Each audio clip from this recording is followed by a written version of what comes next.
Şəhid şəkillərinə toxunmayın. O şəkillərə baxanda hansısa ana təsəllisini tapır.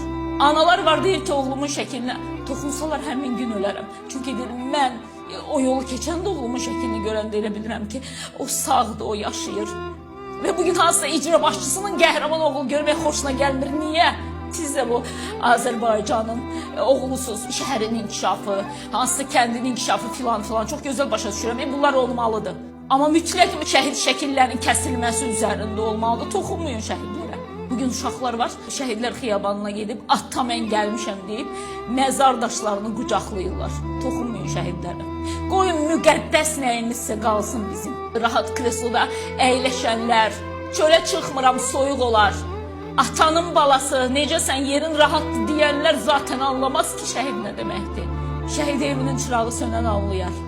İki balası eyni vaxtda dünyasını dəyişmiş gətirilən ana, ata anlayar. İcra hakimiyyəti başçılar, ürəyiniz mi ağrıyır yol gedə-gedə şəhidlərimizə baxanda?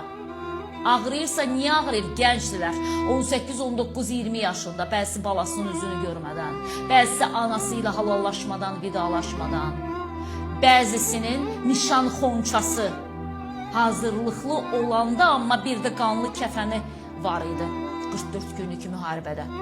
Onları mı düşünüb ürəyiniz ağrıyır, yoxsa şəhid şəkillərini ərazidən götüzdürüb orada böyük bir supermarket tikdirmək istəyirsiniz, orada böyük bir mağaza tikdirmək istəyirsiniz, qəhrəmanlarımızı unutturmağa mı çalışırsınız? Onlar qayıtmayacaqlar bir daha geri. Amma onlar əbədi qalacaqlar Azərbaycan tarixində. Niyə?